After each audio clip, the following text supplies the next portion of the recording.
the signals for you can go in kind of thing. And then what happens is that a portal will appear right underneath, similar to the end portal, except for it actually goes to the line. And it'll pretty much tell them, alright, so the portal has been deployed there, now go through it. And so what happens is that as soon as they trip these wires, Control will get a signal saying that, hey, they tripped the wires, so then they can turn off the portal on their end. The reason why is because they have manual override, right? So they're trying to turn that off. Now, when they turn off the manual override, these won't just turn off the portal and cut Rosaria base in half. These will still detect that there is something coming through. Now, all of these are connected to one single, like node or whatever you want to call it, right? Like, they're all connected to a single network. So as soon as all of them are tripped, even like if this one wasn't tripped, it won't tell the others to turn off the portal. All of them have to pretty much at one time say, we are not detecting anything. The portal will turn off so nobody can follow Rosaria base. And then this will activate so that way though Rosaria base doesn't like crash pretty much. Because again, it's still in free falling. And that's pretty much how this system actually works. And obviously, because this is supposed to be barriers kind of thing, that's all it is. And what I'm going to do is I'm going to change a lot of the signs on the inside. Mind you, I got to change the end portal. But I got to change the signs that are in here that change the port, like from barriers to bedrock. And I'm going to change it to structure void instead. So that way, though, this entire area changes it between like structure void and all that stuff kind of thing. I think that would be really cool. So I'm going to do that on my own time. But anyway, we're going to go to the control room. Yeah. So this is actually a really cool area. It's inspired by another design that I had from a different base. So this controls the water level. Obviously, it's not really doing its job because it's all frozen over. But that's pretty much what this station is going to be. It controls the water, it controls the temperature, it controls the pressure of the pipes and everything, controls everything. This one controls all the communication, so it can also turn off all outside communication from any source, which means that if an intruder were to enter into Sancturia, you can turn off their communications by flipping a lever, and no outside communication can be done. This actually controls the shield, pretty much. And this actually controls, obviously, the portal connectors kind of thing. Even Varkle, for instance. So I'm going to show off Varkles in a second. So I don't think there's much of anything else, though, but there's a few things on the bottom that I do want to mention. And over here controls the temperature and the environment of the area itself. Over here is just the lever to turn off the door. I didn't want to use an actual lever. I thought it would be too easy to do it. Anyway, so here's Vertical. So Vertical has a similar system. Okay. So what Vertical is going to do is that Vertical is going to send a signal over to this portal in front of it, saying, "Hey, I want to leave Sancturia." So what this system is going to do is it's going to tell Vertical, "Okay, we understand you want to leave, so we're going to deploy the portal." So the portal is going to be deployed into this frame, despite the fact that all the other ones are more outside. But for Vertical, I'm going to do it that way.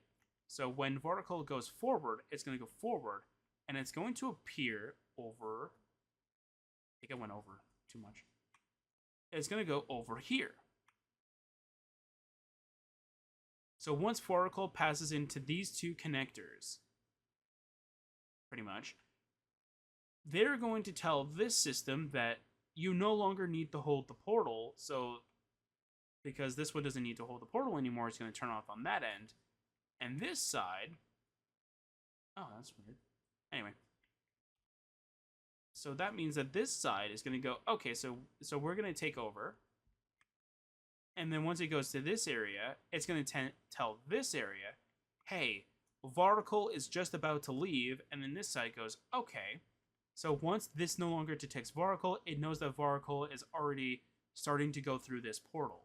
So it's going to turn off this portal because it doesn't need to be opened anymore. Varticle has now smoothly passed through. So once Voracle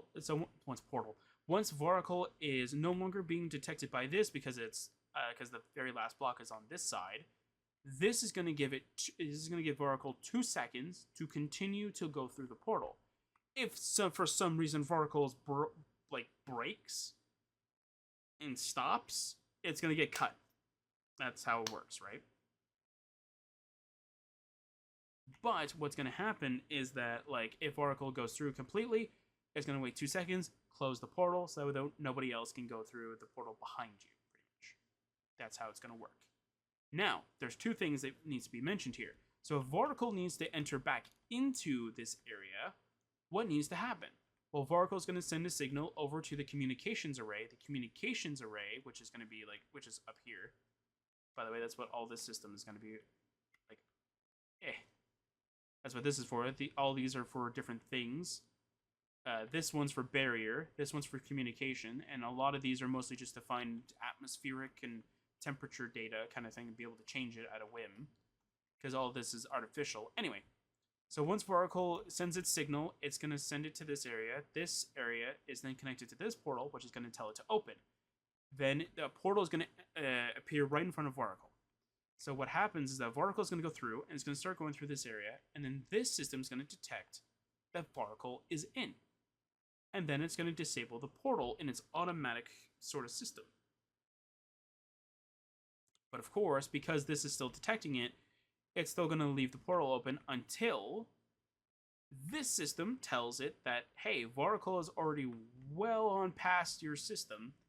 You can turn off now. So then this is going to turn off.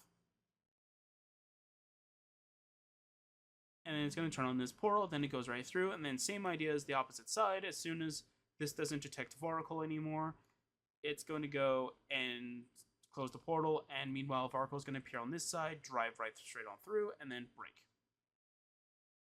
Because with this, it has to be on different elevations because of how Voracle is designed. But when this one detects Voracle, it's going to tell this one to be ready because Voracle is coming in. And then once this one detects it, it's going to create a soft sort of airbag-like pressure system to prevent Voracle from passing through the very portal here. And that's all it's going to be. Same thing with this area too. It creates like an airbag system so that way though, like, you can't go. Actually, I think I designed this area in 2 different ways where you can go through the nether portal and you can enter in. And then you can just fly up and go to the other area. But, yeah. Anyway, so what happens if somebody were to, let's say, I don't know, hijack the portal in a way and get in? Well, there's supposed to be cameras here. Again, not the right version, so it doesn't have them. But the cameras here will scan the... Well, they're going to be... I mean, as much as player heads can be, right? So they're going to be facing this direction. So if a vehicle appears through here, the camera is going to look at it and zoom in and scan the vehicle. If it is within one of the schematics that is within the database kind of thing, then it will go right through perfectly fine. If the vehicle is not within the database, then it will close off that portal and it will open up that portal, which that portal will lead it back to where it came from. That's how it works. So now we're going to go back into over here. Wow, I guess I was lying about the whole, we're not going to be able to get to 8 videos. I apologize. I didn't realize it was going to take this long to describe everything. I just like talking about this stuff. So over here is my first ever Minecraft base. That's supposed to be water. My first ever Minecraft base in Minecraft was a mountain hill base kind of thing.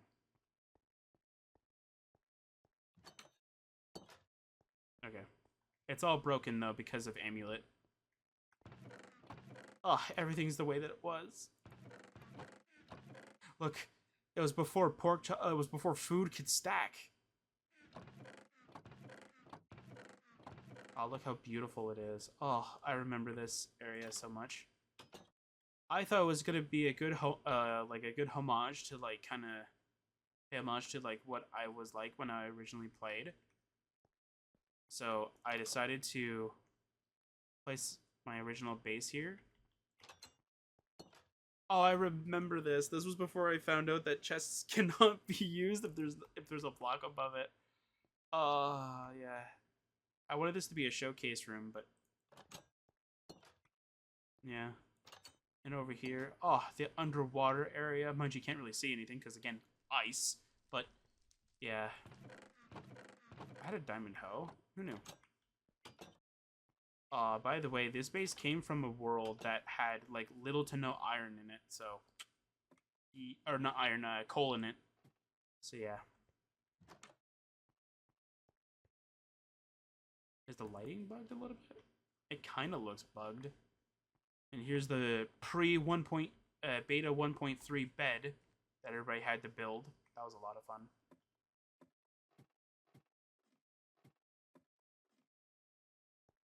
And over here, oh, a no block. Oh, this area. Oh, yeah, I remember building this. I don't remember what it was for, though, but yeah, I remember this.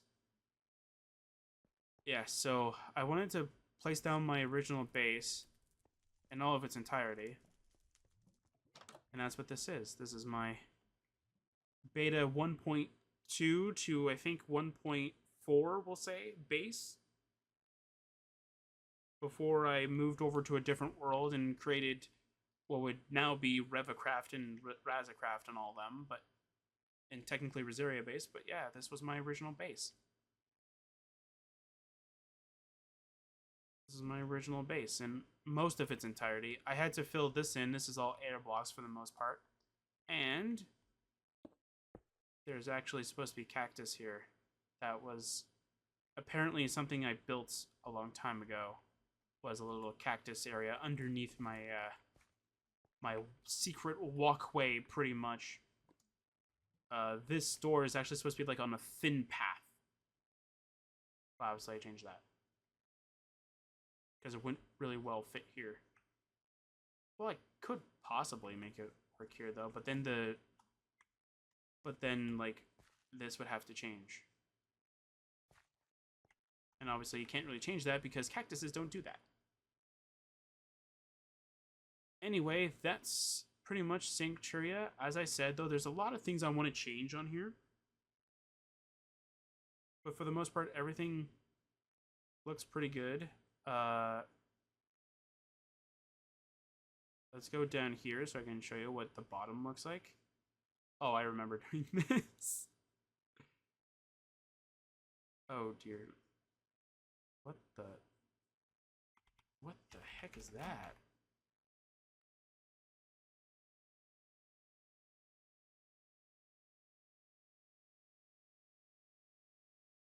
Oh, okay. I guess this was before the amulet change.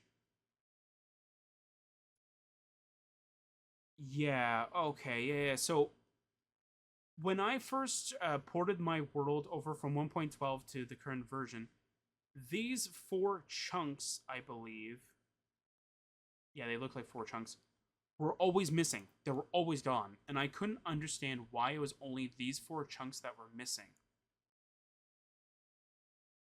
But yeah, pretty much. So here's what it looks like underneath. Again, it's not 100% done, but it's pretty darn close. So I thought of a gear, like having a design of a gear kind of thing, rotating would be kind of cool. It's an orange terracotta, but I was thinking of copper would be a little bit better fit for it. And then this brick is supposed to be a different copper block. As you can probably tell, I use brick in terms of for that. And then later on, I thought that having a floating platform like that would look really, really weird. So I thought of having like an extra thing here. So I chose to have a bottom area that looked like this, which would look really cool. By the way, this sponge is actually supposed to be light blocks, similar to like glowstone. So that's what that's for. And of course, the staircases are all broken. Yay. That's what that system is for. Although I do need to come in here, though, for a second and explain this. So over here was originally... well, the first idea for this area was going to be where I would store like the crafts kind of thing if I really wanted to, and then these were going to be nether portals to lead out.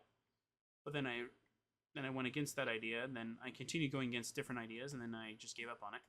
Over here is the command platform, so I could put like random commands here and use them if I really want to. I gotta fix this for the current version that I'm working on, but yeah. And over here, I don't know what this is supposed to be though. Like, why is this sandstone? I don't know.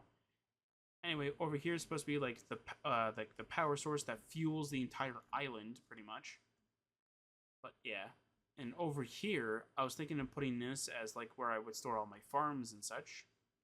So like my wheat, carrot, beetroot, villager, iron golem, whatever you want to call it, farms, they would go into this little room right over here, and then obviously underneath here is everything else that we've seen. So yeah, so that's just about it. There's nothing really too much else to say, except for like there's like a cave system, sort of, over on this side that leads nowhere. And there's another cave system that is on this side, underneath this so-called waterfall, that's supposed to have mycelium, which I found out does not like to grow very interestingly.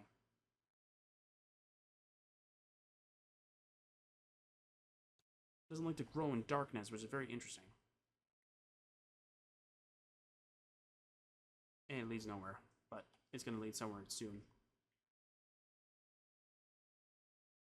Anyway, that's going to be it for today. Next time, hopefully, this area will be done. So yeah, so I'll see you guys next time for some more Sercacraft.